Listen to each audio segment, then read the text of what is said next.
On this episode of The Diff, recorded Wednesday, May 6th, 2020, I catch up with Cami Williams, a developer advocate and colleague of mine on the Facebook open source team.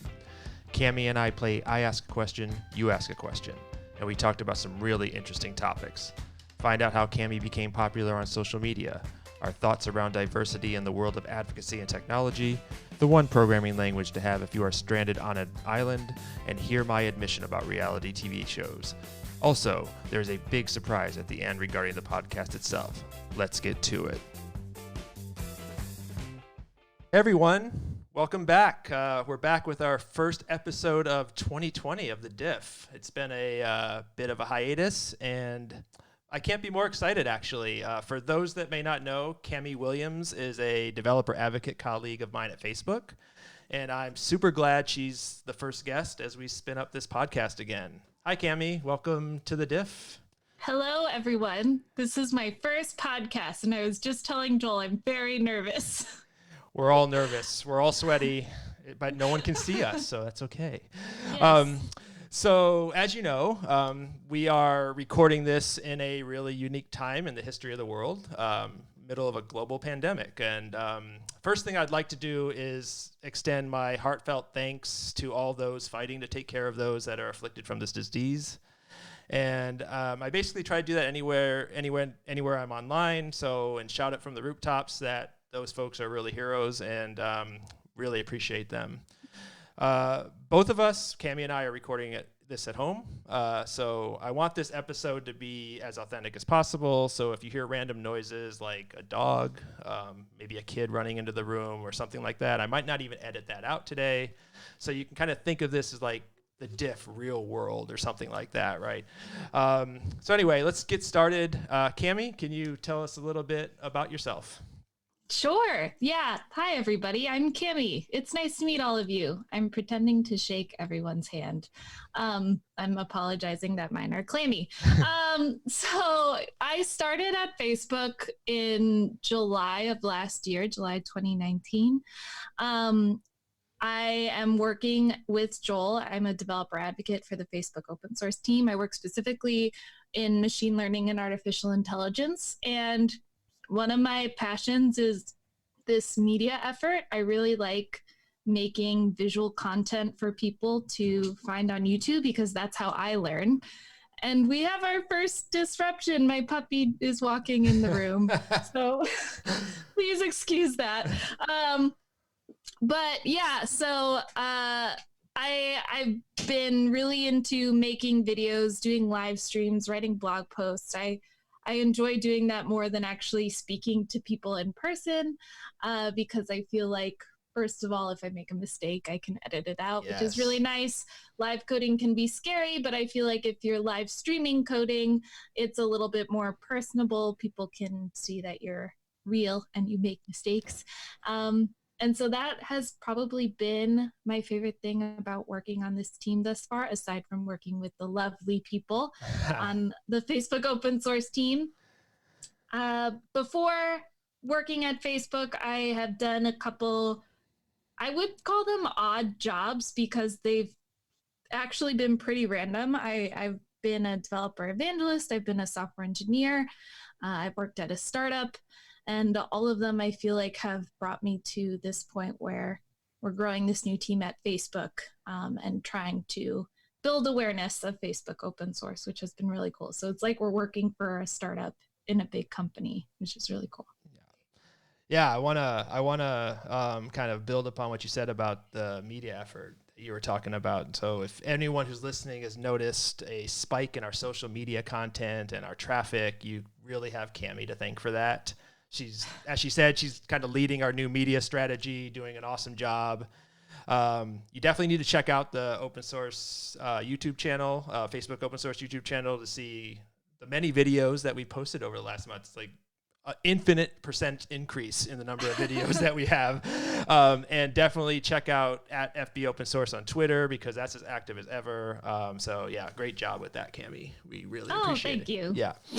Yeah. Our YouTube analytics said that our view count was something like 10,000% up, which is great. Yes. 10,000%, infinite percent. That's really close in the world of analytics, I think. Yeah. Anything that's 10,000% increase is probably pretty high. Right. Yeah.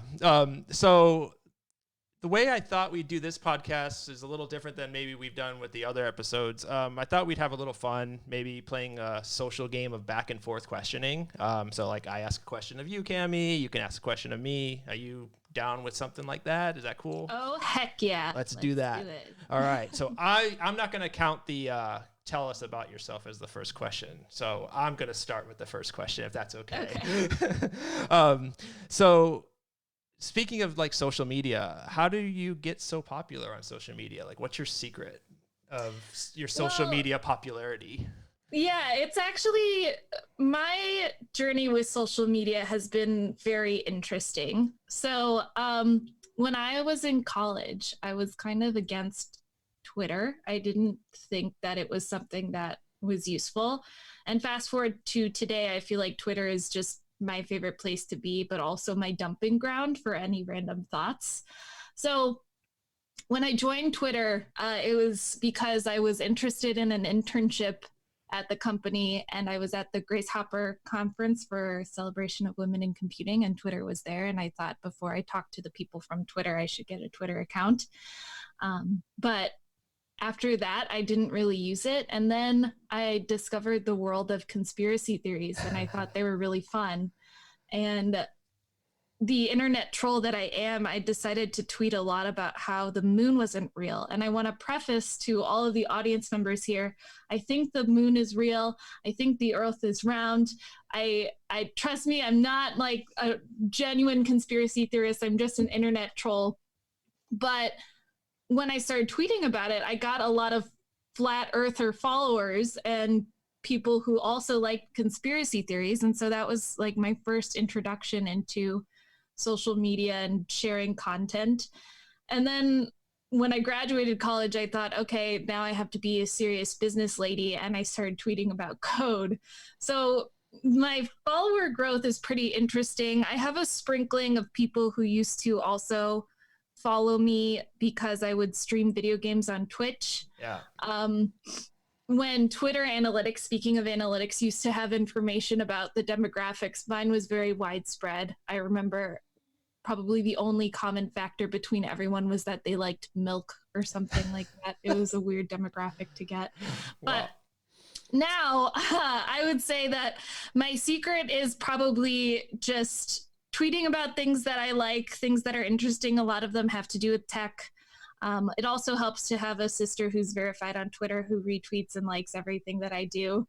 But, you know, it goes beyond just having a sister who's verified. It's also just networking with other people who are passionate and interested about tech. I think one of the things I learned in my career is it helps to find a mentor, but also be a mentor, kind of pay it forward in that sense. And I think that can be very true with social media. Yeah, I wonder if Twitter is ever going to bring back the verification process.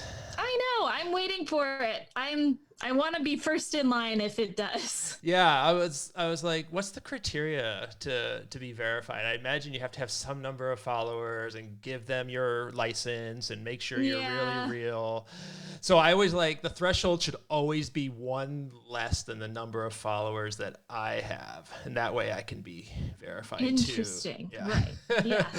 Because I don't have that many followers, but being verified, maybe it's like a chicken and egg problem. You get verified, you get more followers. Right, exactly. I feel like if people see that blue check, it's such a status symbol. It is. Which, as someone who doesn't like status symbols, it's kind of like, no, I don't want that. But then secretly it's like, oh, yes, I really do. I know, right? Your comments filtered to the top in all these really long Twitter threads, right? Because you have a check mark about you. So yeah. So Joel, what is like your favorite thing to follow on Twitter, or what do you like the best? What's your favorite social media platform or aspect of social media? So I'm a political junkie. Ooh. Yeah, so I really, so here's my secret. I don't follow a lot of political people on Twitter Mm. because I really want to focus my account on mostly tech stuff. There's a couple of people I'll follow on Twitter that's political, but I have a private list of of like 166 to 200 political figures that I follow, and I just secretly every day go through that list and get my political fix on. The ultimate lurker, as some might say. I am very much a political lurker, and I've always had this issue. It's like, I live in these two worlds. Like I'm a tech person, right? And most of the people I believe that follow me are mostly in that world, but I do love the political world too. And I always feel like I really want to say something political. I want to comment on the happenings of the day, but I feel like, should I have two separate accounts for that? Should I do it from my own account? Because I don't want to like drive people away or, say something that's controversial maybe. But that's kind of my, I don't know, my guilty pleasure, just to follow politics online, follow politics social media. I also I also follow a lot of tech personalities and listen to their podcasts and those sorts of things. But mostly, it's political stuff for me. And maybe that's just like my way to escape the everyday work that I do in technology. So that's my like side thing that I like. I don't know. Does that answer your question? No, it totally does. I think that resonates with me. I don't like getting political publicly, but sometimes I feel like as people who are online, we owe it to people to share an opinion. I don't know. I go back and forth. I guess my escape with social media, like the reason why I would have a fake Twitter is probably for reality TV trash. That would probably be the thing that I hide first about myself versus my political affiliation. Reality TV is awesome. I'll say that with you. So if it's trash, then I'm with you. So keep going. Sorry. That was basically it. I mean, politics can also get so dicey, especially now. But if anything, it's just entertaining. Like seeing different conversations on Twitter, I feel like that's probably as real as you can get versus watching a debate on CNN or something. I agree, right? And that's true. Like any debate you see on CNN, if you're like me, it might be on, but you also have your phone and you're watching Twitter and seeing what people are thinking, right? Exactly. Yeah. It also kind of helps take you outside your own bubble because whatever your political affiliation is, I'm sure if you search for articles or ads, you kind of get ones that are tailored to you. But on Twitter, I feel like you get the real deal opinions from the public, which is interesting to say the least. Yep, 100% agree with you there, Cami. So I actually do have a couple, or I did, or I do. I don't even know. I haven't used them in a while. Like an extra Twitter account that I'm holding to see if I ever want to use it for like politics or something. I don't really do anything with it, but if I ever leave tech and I like run, go into politics full time or something, maybe this account will come out. I don't know. Very nice. So we'll see. So you have a fake Twitter. You have a Fwitter. Yeah, I don't know if I guess it's fake. I don't know if fake's the right word. Like my name's in it. Like I don't want to necessarily give the handle out yet because I don't want people to go to it. But it's like if you would look at the infographics of the Twitter handle, you'd see my real name.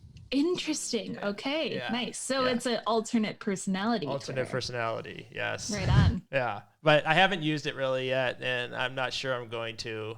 But it's there if I need it. So. Yeah. Good to have a backup. Yes. So Cami, what do you like about developer advocacy? And as an alternative or maybe an added question to that, is there anything you wish was different in that world? Yeah. So when I was a software engineer, I really liked coding and solving problems that were real, but I felt like there was so much more I could do.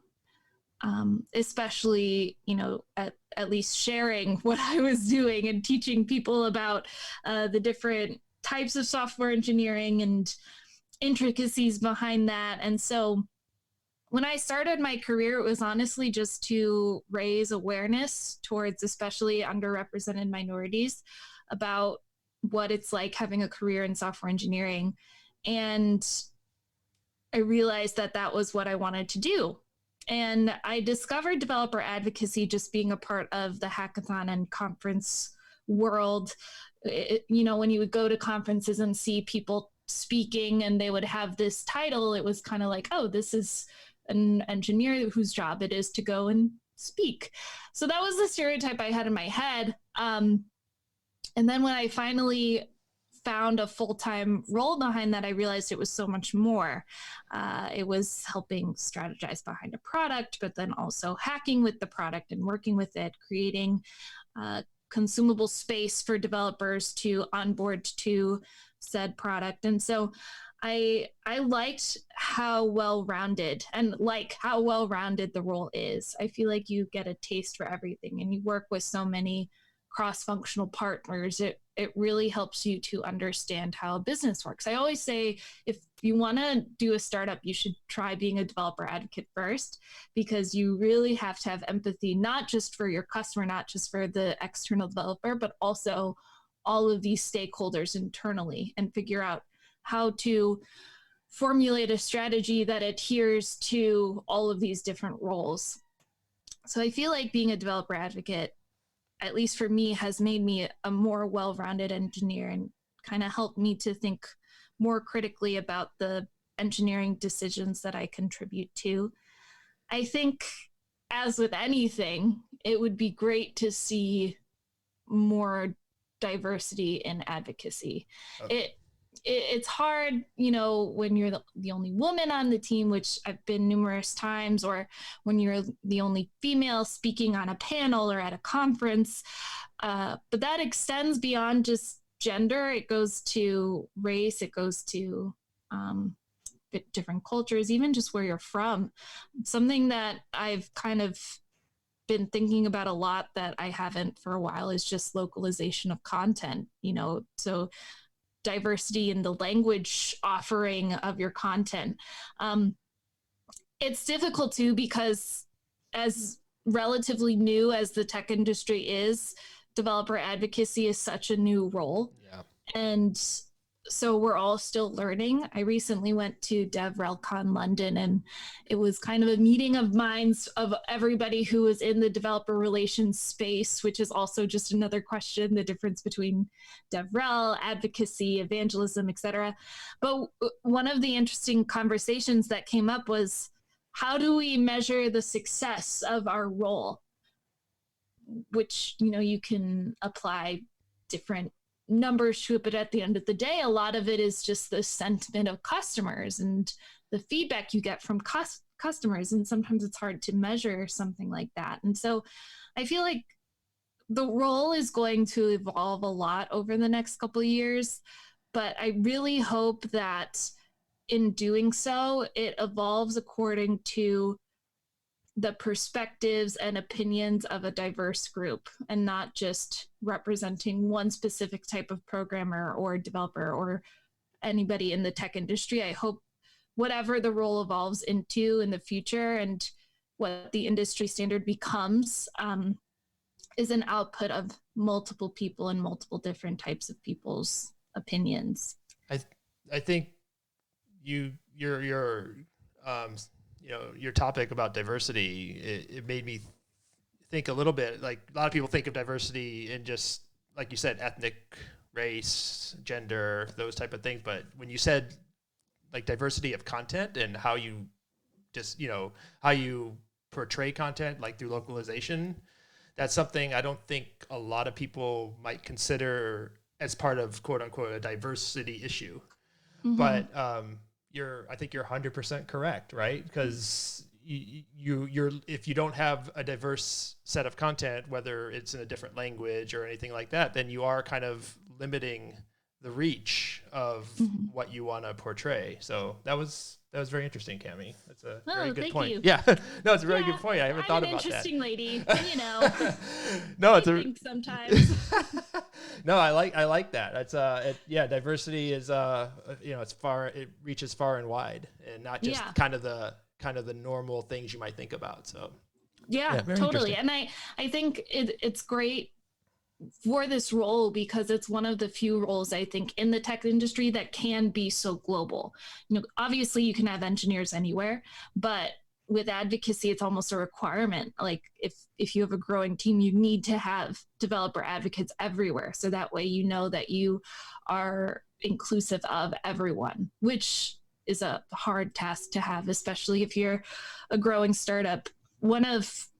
When I joined a startup right out of college, that was one of the first tasks I had to go to Europe and travel to these various countries that we knew that we weren't hitting, localize the content for them, and then try to deliver it sometimes with a translator. Or back when I studied Spanish, I don't speak Spanish well, but at the time I made an attempt, and localized content that way. So it's definitely something that I've been thinking about, especially recently. How do you do that? And how do you do that, especially if your team is all in one spot? It's really hard. And I don't know if many people have solved it beyond just using platforms that are able to do it for you. I think it's one of those goals that might not be 100% attainable. You know, like the diversity goals that you might have, but you always strive to kind of reach the rainbow, so to speak. You know, you're never gonna get to the rainbow to get that pot of gold, but you really trying to get as close as possible. Totally. Yeah. And also just not having that be a secondary or tertiary goal, having that be a primary goal is something that is so difficult because it's hard to achieve.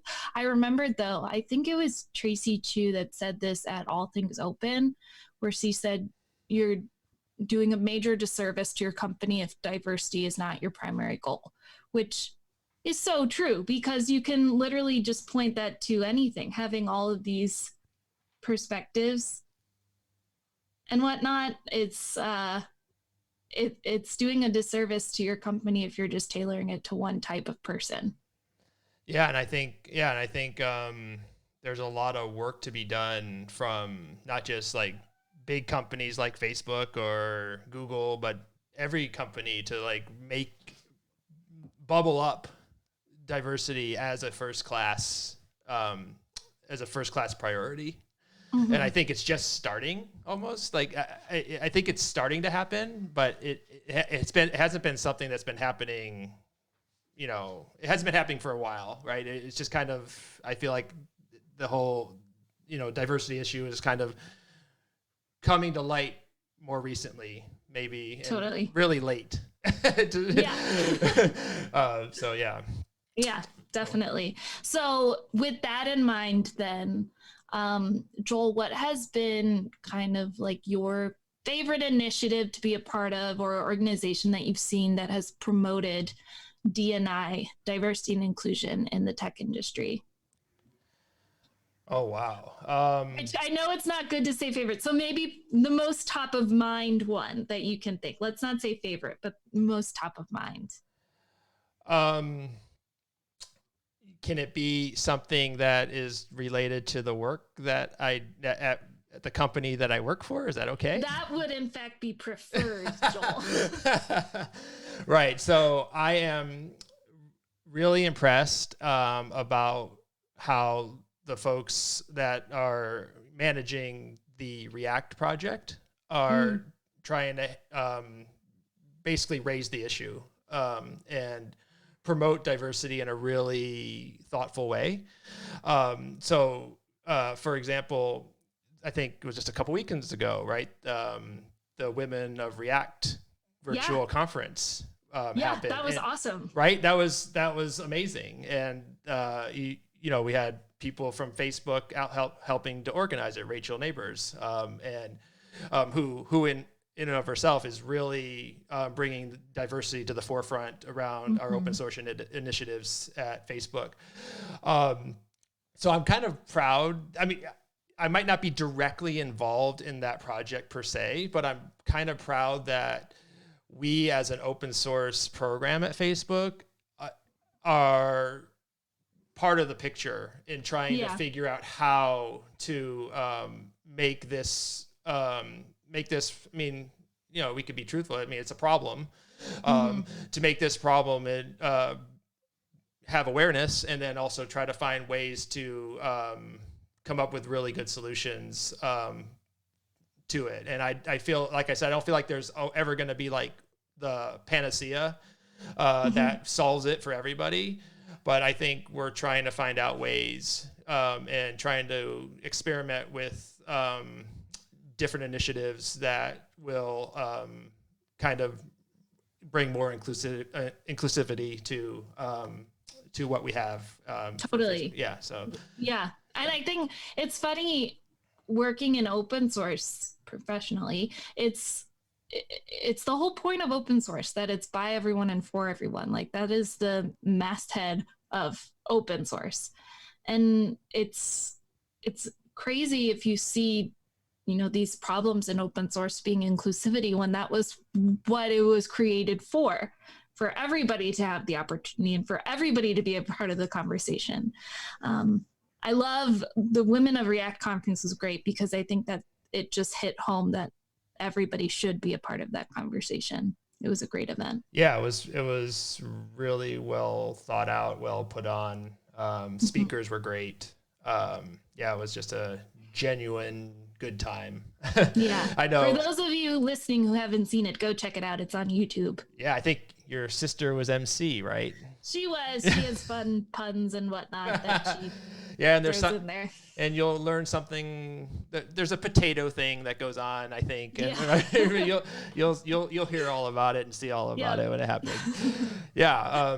But just to close on the topic of diversity, I think it's something I feel like, and you know, we work together, Cami. I feel like at least it's something that has been brought to bear more, especially since, you know, you've joined and the other advocates have joined the team. I feel like now this is an issue that we are taking really seriously and trying to figure out the right solutions for. So definitely. Yeah. So I think that was your question to me. So I think it's my turn again. Yeah. Okay. Yeah. Okay. So you like to write code sometimes, right? I've been known. You've been known. So, yeah. Yeah. So you're stranded on an island, right? And you have a laptop, I guess, because we haven't figured out how to like kind of write code, you know, just from our brain waves or anything. But you have a laptop. Right. You can only use one programming language. You can only have one programming language on your island. Which one is it? Yeah. So I've gotten some heat for this answer before, especially from some friends. But at the end of the day, right now, 2020, Cami will always answer that question, it being Java. I know that's like old school answer. Why would people use Java anymore? There are so many cool languages. Not a bad answer. Yeah, I honestly, so it was the first language I learned. So I got started in programming because there was this Nancy Drew computer game that I played in like 7th or 8th grade. And in order to open up this video game, you had to edit the Java code. It was insane. Game ahead of its time. And so for that reason, it's always had a soft spot in my heart, that game, and then also Java. But it was also the language that I first learned how to use in classes and in school. And it was the language that I used in my first job. And also it's the language that I think that everybody should learn first, which again might be a testament to the fact that I went to, you know, a traditional school. I didn't go through boot camp, and I went into a role that was with my first like real big company industry job, I worked on a product that was a little bit older. And so, relatively speaking, and so it was written in Java. But I truly think that you can learn all of the necessary programming concepts effectively and easily with that language. It's so readable to me. Like it's really fun to write algorithms with that. You can accomplish a lot, do front end and back end with it. It has a soft spot in my heart. I don't use it anymore, but when I am teaching people or I have volunteered at local high schools, I always use Java to solve problems and teach people concepts. You're going to get the arguments, I bet, from the functional language people. Yes. Yep. And I welcome them. You welcome that argument. Yes. I think Java's perfectly fine language, very general purpose. You can do a lot with it. You're on your island. What do you know? So yeah. I was thinking about this question when I was asking you, and I was like, I want to know your answer. Right. That's my You're not putting me on the spot, but what I will say is, because you didn't ask the question, I asked the question. No, I was thinking about, so can I be practical, right? Can I be like, yes. Okay, I'm stranded on this island. What programming language would allow me to like somehow do some sort of Batman signal from my computer that I wasn't even thinking about that. Like, can JavaScript, and I have a web page that like has a big flashy light on it with a Batman thing, and at nighttime I can do it or something. I was thinking maybe, but now I was like going like you, and I was going through my history of like, okay, well, I'm a little more dated than you. So Java wasn't my first. I was like, Pascal and gross. Smalltalk. And I don't even know, I don't know if you would consider like the work that I did as a kid, using like Logo. I think like, the turtle, so anyway, so I'm not sure I want those. I mean, Smalltalk, if you really want to learn object-oriented programming and you were on your island, you got all this time, Smalltalk's pretty dope. But I would probably, I could definitely agree with you that Java might be the right one. I'm maybe more partial to C#, just because I've been involved in that. I was involved in that world for a long time. Nice. So, probably maybe the two sides of the same coin there, and just as far as like the type of language it is. I was thinking most people now would probably say something like Python or Rust, maybe, since that's kind of an up and comer. JavaScript, right. I'm sure gets a lot of probably answers. See, I'm picturing this island. I have no internet connection, and so it's all based on what's in my head. And yes. I feel like Python and JavaScript, I have to search online to find out how to like append something to an array. But with Java, it's kind of more ingrained. And so I feel like, especially in this scenario, I would have to pick that. You are really coming up with like the requirements for this question. Like, yes. I didn't say anything about internet access, so that's a good point. Do you have some sort of satellite that can be, get your 500 kilobit per second down, so you can actually get to the online docs or something, right? Right. See, this is actually a really good interview tip for those of you who are interviewing for a position. If somebody asks you an ambiguous question, you can either state your assumptions right off the bat or ask them based upon the assumptions you're making. Like, you shouldn't just riff. So I actually failed that interview. Well, I'm going to look at a glass half full. You pass because I didn't say there had to be any assumptions. I just left it open-ended for you. You could have said anything you want. So maybe it was a bad interview question. Oh, man. Yeah. So either way, we're both... Okay, we both failed. All right, we both failed. We both failed. Okay, nice. All right, yeah. All right, so thank you for that. I think it's your turn. I have two more questions for you. I do have a question. Yeah. Of the languages that you have recently dabbled with, what is one that you think is worthwhile for people to learn? Oh, wow. Okay. So I have to get rid of biases. So I'm learning Rust right now. Ooh, Yes, nice. because the work that I'm doing at Facebook, I am doing advocacy type of work for Libra. If Hmm. anyone's heard of Libra, we have a language for that called Move, and Move is actually written in Rust. Oh, I didn't know that. Yes, so I am wanting to learn Rust a lot more. I mean, I knew a little bit, but I'm trying to really go deep into the. There's a book. There's like this Bible book called the Rust Programming Language that pretty much every Rust programmer has on their desk, as I understand it. So I'm in the middle of it. I'm chapter 11 or 12, so I'm Oh, going through nice. that book deeply. So that would be like, as far as my current status is concerned, Rust would be the one. I wish I knew JavaScript more. I don't know if many people know this, but Facebook has a project called Docusaurus. It's written in JavaScript and React.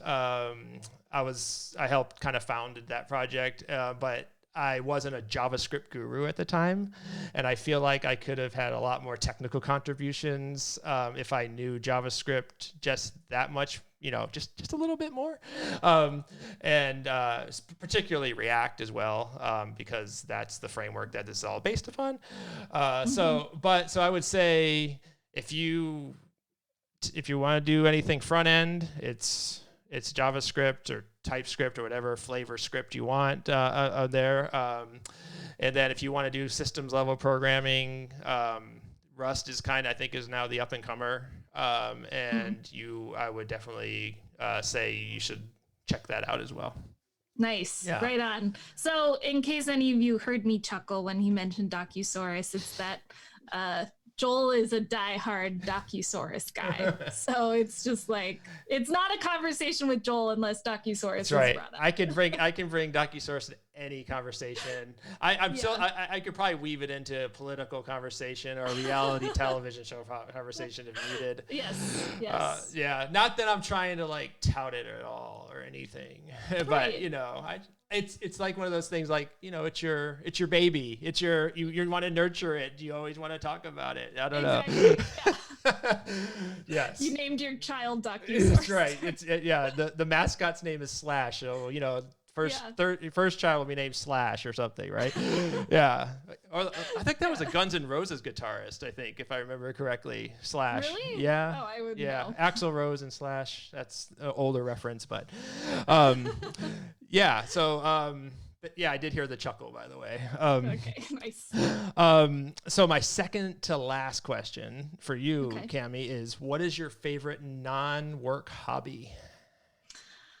See, so my typical answer when I want to seem like in with the cool kids in the tech industry is I play video games, work on mechanical keyboards, read books, but I want to answer a little bit more truthfully, especially now that we're indoors.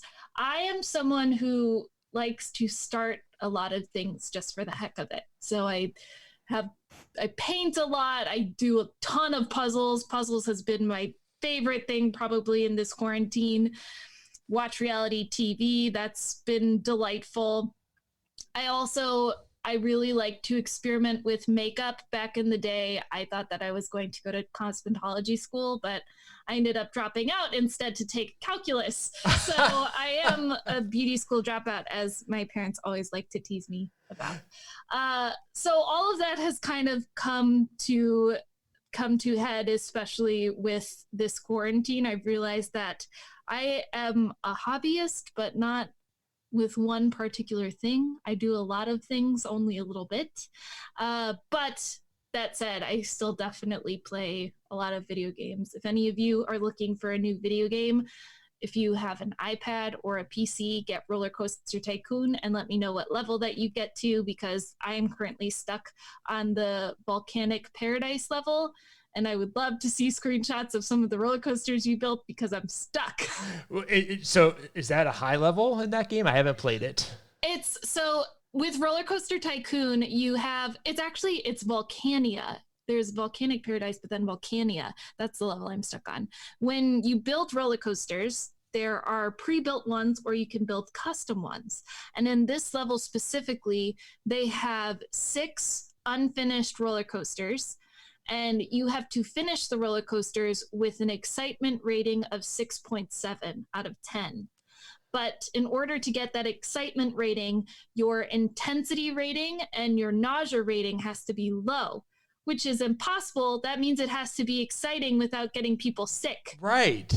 How is that possible? Is that like oxymoron or something? What's going on? I am on year 10 in that individual level, which typically your year marks only last to 3, but I'm at 10 and I am having so much trouble. I have like 50 grand in the bank, which is also impossible, but it's just because it's been going on and on and on forever. So if any of you play Roller Coaster Tycoon, please send me a screenshot. All right, community, let's help Cami out here. She needs to get past this. Yeah, it's been challenging. I got a puppy to distract myself from Roller Coaster Tycoon. A puppy is its own roller coaster, yes, so to speak. Yeah, and admittedly a lot easier to deal with. What about you? What have you been doing in the quarantine? Oh, yeah. So there has been some puzzles. Nice. Yeah, so that's the family completed a 1,000-piece Harry Potter puzzle. Yeah, we're gonna frame it because we're so proud of ourselves. I didn't really do much with that. I was like more of a cheerleader, but I think the person on the bench is always like, that's an important job, right? But so you're keeping it warm. Yes, that's right.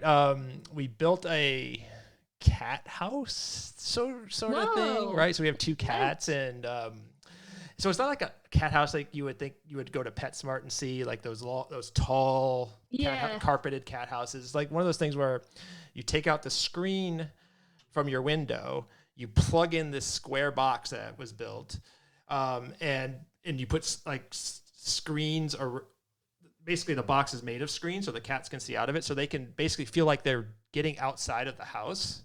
So it's like 1.5 foot long. So I get it. Yeah. So you have this like protrusion or outside of your house. That is correct. That is right. It's very classy. You can, if you come into the backyard, you'll see these legs with tennis balls at the bottom. They're uneven, and it's a master class. Wow. Yeah. So that's cool. Yeah. I'm sure it's awesome for the cat. Wait, do the cats like it? They love it. Like one slept in it for 2 hours. So I was like, wow, that's amazing. That's big. Yeah. The other thing I've done more, and I hated it in the past before quarantine, was run.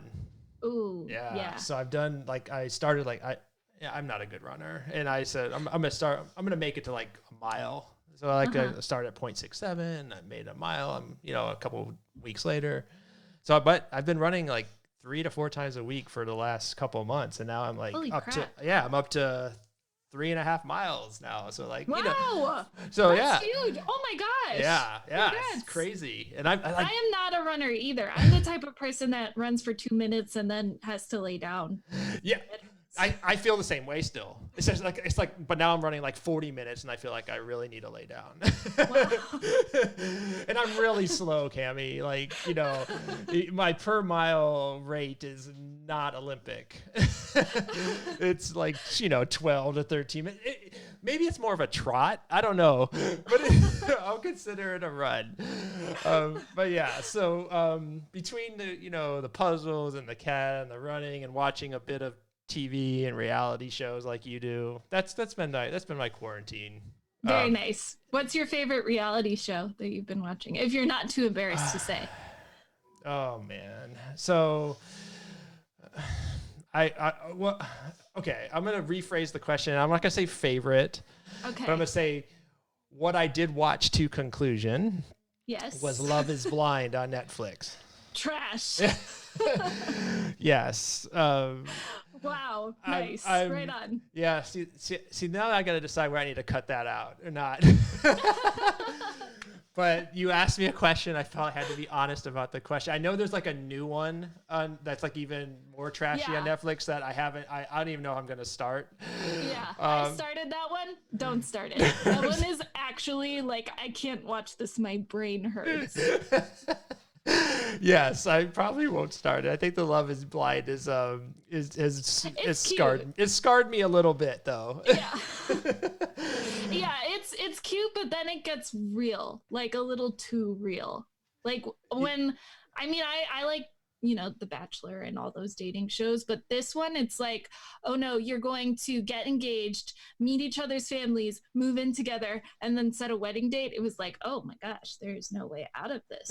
It was a little intense for me. Yes, it got, you're in pods for 3 episodes, and oh my gosh, now it's like a real thing. You're meeting family and all these things. You're like, oh yeah. I cringed a few times, by the way, watching. So respect. Yeah, it's not a reality TV show unless you do. Yeah, that's right.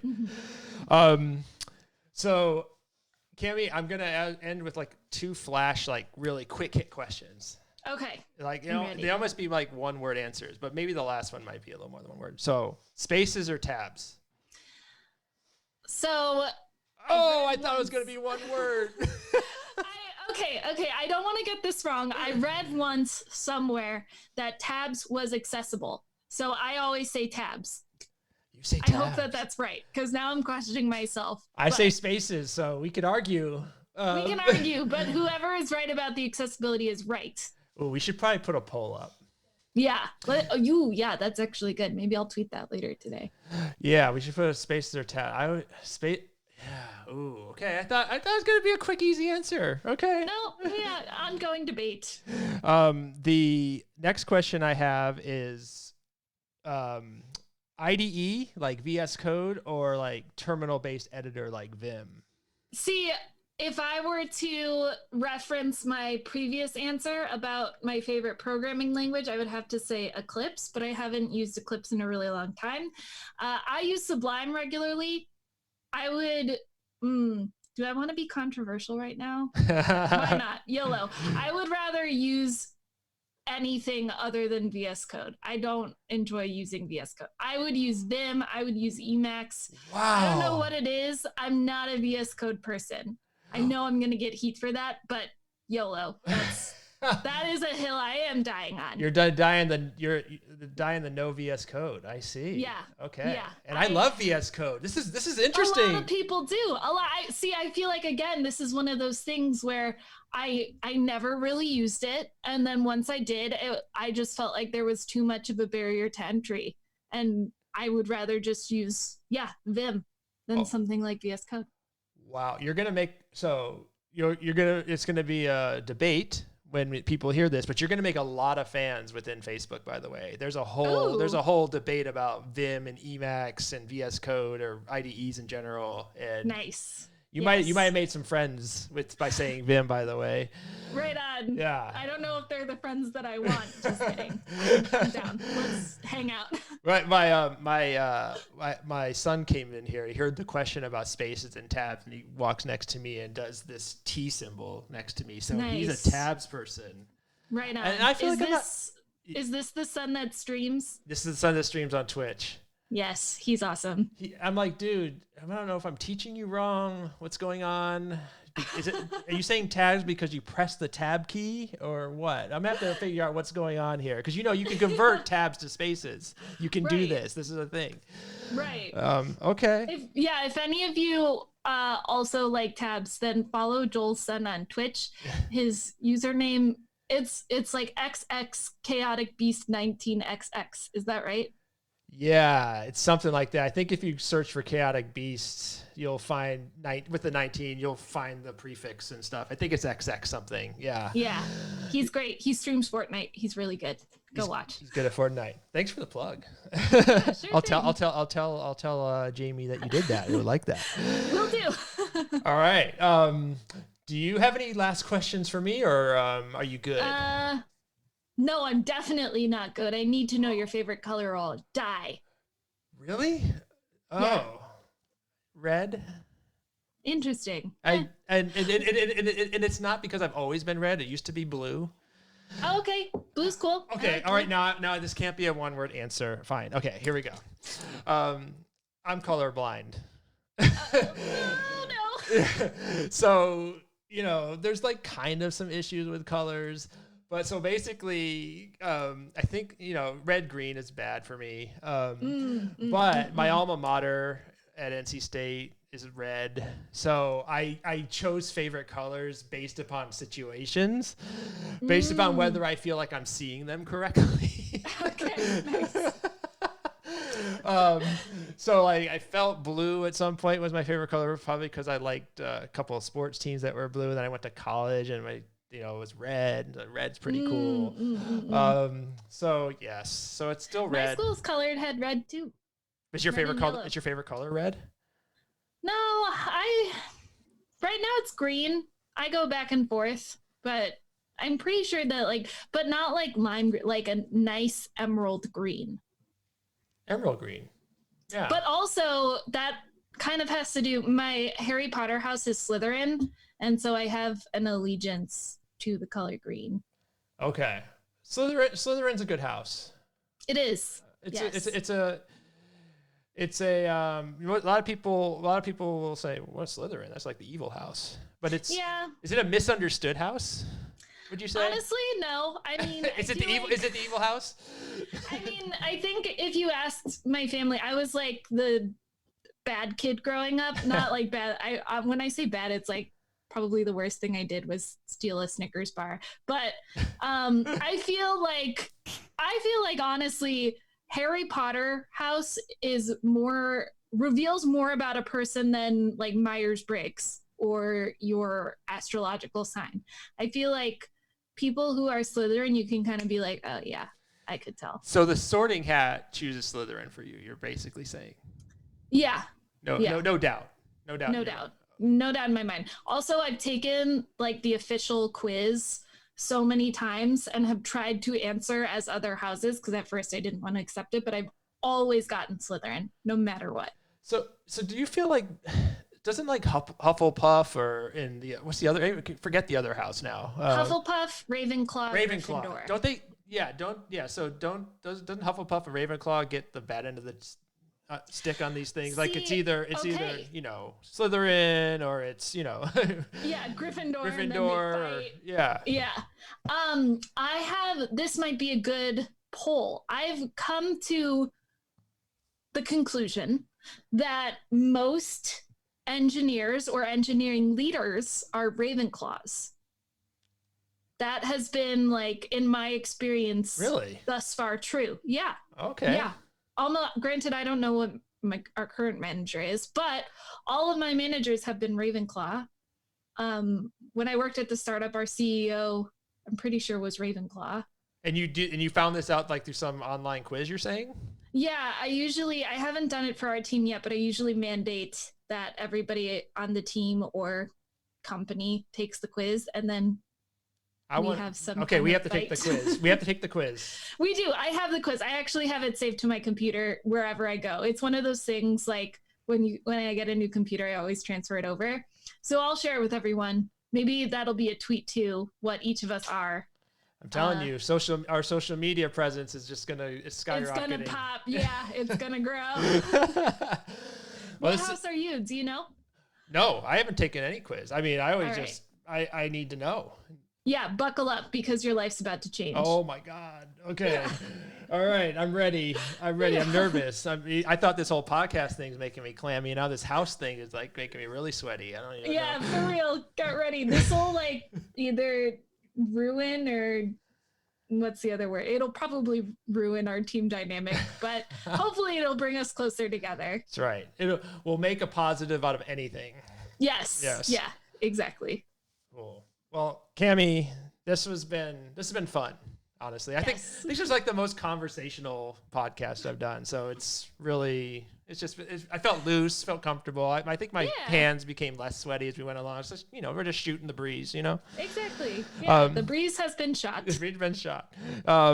So I think that basically wraps this up. But I think there might be something else I want to talk about. Oh, Yeah. So, you know how Steve Jobs, he did the one more thing. I think I do have one more thing. Yeah. And I'm gonna say it now. And I'm like really giddy and excited. And like, as we were doing the podcast, I was, I kind of wanted to, blurt it out, but I didn't because I had some self-control.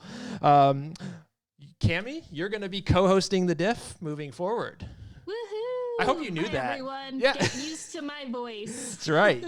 I don't think people really understand like how much of a get this is, right? Because you're not only awesome like behind the camera with all the videos, and you're awesome on a microphone and stuff. You just general great to listen to. So Oh, please. I'm not trying to suck up or butter you up or anything. This is legit feedback. But I think I'm excited to see what you do, like kind of interviews you come up with, what content. So I'm really excited. I think I've been admittedly kind of delinquent on the Diff for a while, and I'm hoping that you can kind of bring some more order back to it. So I think, we'll host some shows together. You can host some shows on your own, but I'm super excited about like handing a lot of the reins over to you. So, thank you. Yeah, I'm super excited to get started. I think this could be fun. And for any of you audiophiles out there, I'm sorry I don't have a nice microphone yet. I promise it'll come soon. Yeah, your microphone is pretty good. I watched some videos about hosting podcasts, and no matter what, all of the videos said, be prepared to get heat about your microphone, no matter what. Uh-oh. I don't know. I got a Rode microphone. Hopefully that's good enough. We'll find out when we like edit this. Yes. Yeah. Feedback is welcome. Feedback is welcome. So with that, welcome Cami as a co-host. Bye, yeah, I'm really excited. Thanks for joining me. This conversation lasted longer than I thought. I think it was awesome, and I'm glad it did. And we'll talk again soon. I really appreciate you joining me today.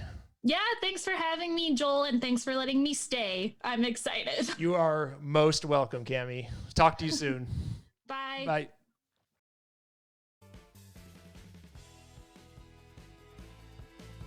Hi, this is Joel Marcy, creator and host of The Diff. If you like what you heard today, tell your friends. Like it, share it, review it. Learn more about our program at opensource.facebook.com. And if the content you heard today, or if any of our podcasts pique your interest, check out facebook.com/careers to learn more about the challenges we're solving in running an open source program at scale. I'm out.